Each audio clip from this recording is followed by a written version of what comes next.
కౌలు రైతు ఏంది, భూమి లేని రైతు ఎవరికైనా భూమి లేని అన్ని కులాల్లో కూలీలు ఉంటారు. అన్ని కులాలు కమ్మూరులు చాలా మంది అసలు నన్ను అడిగితే మా ఊళ్ళో కమ్మూరులు సగం ఉంటారు కూలి పోయేవాళ్ళు, పొలం లేని వాళ్ళు. వాళ్ళకి మెయిన్గా 10,000 ఇవ్వాలి, ఇవ్వకపోతే జరగదు. వాళ్ళకన్నా కూడా ఇంకా ఎస్సీలు అన్నా ఒక రోజు పనికి పోతారు. కమ్మూరు మొత్తం రోజు పనికి పోతారు మా ఊళ్ళో మొత్తం.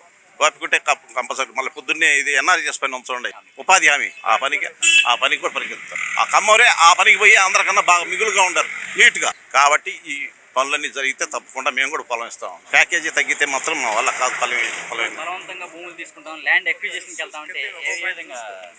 బలవంతంగా తీసుకుంటే తీసుకుని మనం ఏం చేస్తాం? నువ్వు కొడతానంటే నేను చెప్తాం.